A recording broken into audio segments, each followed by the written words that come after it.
En España afecta a unas 14.000 personas. El cáncer de cabeza y cuello, que también afecta a la boca, a la lengua, a la laringe, es decir, a sentidos muy importantes para la vida del paciente, como el olfato o el gusto.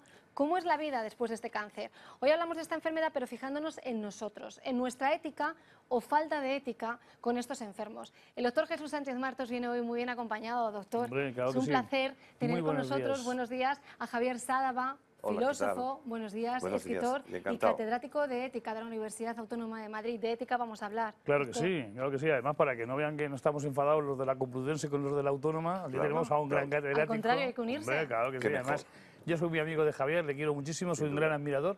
Es un gran pensador, Sí. de verdad que sí, es un gran filósofo y es un gran pensador en el tema de la ética. Por eso, hoy le queríamos invitar, porque además tiene mucho que ver con una obra de teatro que se acaba de estrenar, que se llama Senseles, que significa sin sentidos. Y esta obra de teatro tiene que ver precisamente con el cáncer de cabeza y cuello. Se hace esta obra de teatro para tratar de sensibilizar a los médicos, a los enfermeros, a los profesionales sanitarios, pero también a ustedes, a todo el público en general, de la importancia que tiene la pérdida de sentido que estamos teniendo en cuanto a la atención y la información de las personas que tienen cáncer de cabeza y cuello. Tú lo has dicho, cáncer de lengua, cáncer de boca, cáncer de faringe o cáncer de laringe. ¿Qué pasa con esos enfermos cuando tienen esos cánceres? También pierden sentido, sentido del olfato, sentido de la audición y sentido del habla, porque una persona con un cáncer de laringe está aislado, sin esos sentimientos y además con esa estigmatización. Y de todo eso, pues queremos hablar con el profesor, pues qué es lo que tenemos que hacer, si realmente estamos teniendo una crisis de valores en ese sentido en los profesionales sanitarios. Bueno, sí, antes de nada, bueno, muchísimas gracias, Jesús, y a ti también, claro. Y la obra de teatro está, Senseles o Senseles, bueno, en dos sentidos, tiene dos significados, ¿no? Uno es que efectivamente, como bien has dicho, va perdiendo ciertos sentidos, por ejemplo, el oído, la voz, etcétera. Y otro es la insensibilidad respecto a estos enfermos, ¿no? Es decir, no solo se es insensible en el sentido amplio de la palabra, sino que creo que hay dos tipos de crueldades, ¿no? Y por lo tanto de inmoralidad. Una es la de la indiferencia. No nos toca a nosotros, yo paso de esto, ¿no? Y otra es la de, bueno, en último término, yo que llamaría cobardía y que por lo tanto, repito, es una inmoralidad. Si se sienta alguien que está afectado de un tipo de cáncer, de un tipo de deterioro de su cuerpo, nos apartamos o incluso podemos hacer gestos que pueden parecer de repugnancia o algo por el estilo, lo cual supone una agresión real a los humanos, que son en último término, pues, compañeros nuestros, ¿no? Has dicho repugnancia, una palabra que no se utiliza mucho, Ya. junto con la de amor, que tampoco se utiliza mucho, y entonces a lo mejor esa repugnancia, pues hay que utilizar el amor, la sensibilidad con las El personas amor que sería tienen cáncer de fundamental laringe. con todas las enfermedades. Claro, el enfermo, que quiere decir infirmus, el que no está firme, ¿no? Claro. El que ha mordido en la salud, que es el estar completo, ¿no? Bueno, pues naturalmente a él, el enfermo, lo primero que habría que decir es, y eso lo sabéis mejor que yo, como decía Weizsäcker, es un ser que está en estado de necesidad. Total. Lleno de miedo y, por lo tanto, bueno, esperando la ayuda, la mano de alguien, ¿no? en términos físicos como en términos psíquicos, ¿no? Y yo creo que en ese sentido el respeto al enfermo que hay que tener, respeto en el sentido que uno, bueno, hacerse eco del otro, ¿no? Y que yo puedo estar como él, ¿no? Es algo que La debería... empatía, ¿no? El ponerse un poco en La su empatía, lugar fundamental. y la compasión entendida como me pongo en el lugar del otro. Pero yo me pregunto, ¿cómo tenemos que actuar nosotros cuando nos encontramos con un enfermo de este tipo? Que a veces pensamos que es mejor no hablarle, es mejor no hacer que su presencia se note para no molestarle. Nos estamos equivocando completamente. ¿Cómo debemos actuar? Yo creo que es tanto cualquiera de nosotros como el profesional de la medicina lo que tiene que tener es la suficiente habilidad para saber con quién está, ¿no?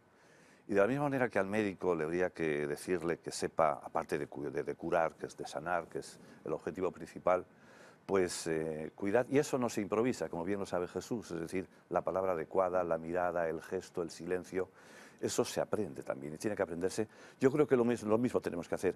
Esto en los estados de ansiedad y de miedo, lo que hay que hacer es saber con quién estás y a veces prefiere un silencio denso, pero que le tranquiliza, y otras veces prefiere que le abras. Y muchísimas veces lo que quiere es que le escuches. Te voy a decir una cosa, mientras que estás hablando, están saliendo imágenes de investigación, imágenes de gente fumando, gente bebiendo, Recordarles simplemente que el tabaco y el alcohol son los factores de riesgo más importantes, concretamente el tabaco, para el cáncer de laringe. Cuando hablábamos de la repugnancia, pues seguramente algunos de ustedes habrán tenido alguna vez esa sensación de estar con una persona con un cáncer de laringe, que tiene un agujero aquí, que todavía no está cerrado, Sí. y que por aquí está respirando y sale secreciones, entonces eso provoca cierta repugnancia. Te diré que cuando se habla de cáncer, y cuando se habla de este tipo de cáncer concretamente, hay mucha gente que cambia la televisión. Sí. Hay mucha Sí, gente que hace claro, zapping. Provoca claro. rechazo. Esto es desagradable. No, Exacto. me voy a otra cosa, ¿no? ¿Qué les dirías a esas personas? Ya no solamente a los médicos, a los profesionales de enfermería, los que quiero abordar ahora de nuevo, Bueno, pero mira, a la gente en yo general. le diría muchas cosas, pero como hay tiempo, hay que decir muy pocas, ¿no? Bueno, efectivamente parece que los factores de riesgo, independientemente de algún virus o mutaciones génicas, que no tiene la culpa, naturalmente, no es atribuible al paciente, el tabaquismo parece y el alcohol deben ser, bueno, y la falta de higiene bucal como el 75%, ¿eh? Es decir, que es una cosa Así es. realmente tremenda.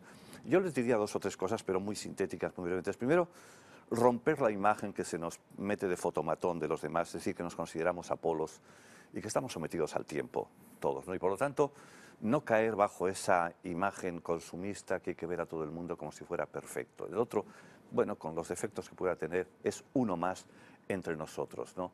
Y después, yo creo que hay falta una pedagogía respecto a lo que decíamos antes, ¿no? A saber tomar los cuerpos tal y como son. Y añado, las adicciones, en último término, bueno, también hay que atribuir algo al sujeto, pues denotan cierto tipo de falta de carácter, ¿no? Y el carácter es algo esencial. Uno es moral precisamente porque hace aquello que cree que tiene que hacer, que sepa resistir y que sea ayudado para poder resistir. Y añado algo más. Y que sea al mismo tiempo informado, ¿no? Aparte de la prevención, informar. Y especialmente aquellas capas pues están más en riesgo de exclusión social, que desconocen mucho menos, o mucho más, perdón, cuáles pueden ser los efectos que puede tener su modo de vida. A esos hay que llegar, ¿no? Porque pertenecen, como todos, a ese gran barco en el que estamos todos metidos, ¿no? Me has dado permiso para poder hablar en esta microentrevista de un tema personal. Hace poco, Javier tuvo un problema cercano, no personalmente dirigido a él, pero cercano, en torno a un diagnóstico difícil, Sí. a una enfermedad difícil, y él me hablaba ayer, es que curáis pero no cuidáis. Él realmente está contento de cómo se le ha tratado a esa persona desde el punto de vista médico, clínico, científico, pero no en cuanto al cuidar. ¿Qué tenemos Sí. que mejorar Bueno, los médicos? Bueno, primero voy a realmente? decir algo en términos genéricos y después entro más directamente en el caso que me tocó más cerca. En términos genéricos, hay un libro además que se titula El médico como factor de ansiedad. Cuidado con eso, ¿eh? Cuidado con El eso. médico como factor de De ansiedad. ansiedad, ¿no? Como Esto es generador, cierto, ¿eh? como Esto generador es de cierto ansiedad. totalmente. Y cuidado, y además si hablas con la gente te dices verdad. Salgo de la consulta peor que he entrado. Bueno, pero que en conjunto, puedes decir en conjunto, yo me he encontrado pues que no he sabido ser, en último término, tratado en este aspecto fundamental. Porque hay que tener en cuenta una cosa, que el médico, y no es ningún piropo, ni ninguna cuestión así metafórica, en sentido, bueno, pues de echarle un piro, vamos a echarle una flor, es el guardián de la vida y la muerte, ¿eh? Y la vida y la muerte son muchas cosas, ¿no? Y bueno, y perdonadme esta cita del inefable, aquel médico Letamendi que decía, y se ha dicho muchas veces, pero lo voy a repetir de nuevo, y después ya entro rapidísimamente en el aspecto concreto que me decía Jesús, y es, el médico que solo sabe de medicina, ni de medicina sabe. Qué gran verdad, ¿eh? Eso habría Qué que ponerlo ahí. Gran verdad. Javier. Y entonces, Queda- y ya respecto a lo que tengo que decir, de la misma manera que ha habido en conjunto, pues, y yo aprovecho la ocasión para decir qué bien han tratado a una persona muy cercana a mí, qué bien la han curado. Yo lo que he notado es que en los tres estadios en los que tiene que cuidar el médico, que son antes, es decir, el diagnóstico, hay que saber decir el diagnóstico y muchos son horrorosamente incapaces de hacerlo. Durante el tiempo hay que dando la información de una manera adecuada, sin asustar, pero dando los datos.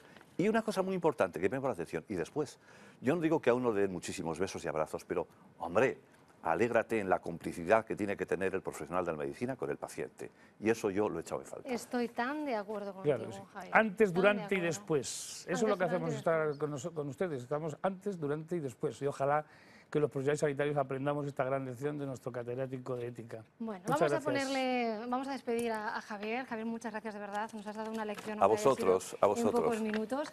Y a ustedes quédense con nosotros porque les vamos a poner una sonrisa. Claro. ¿No? Es sorprendente, pero en Estados Unidos tenemos unos baños que hablan, que vas al baño y hablan. Vamos a verlo, nada, en 2 minutos hasta ahora. Es que esto es así, la humanidad. Así es.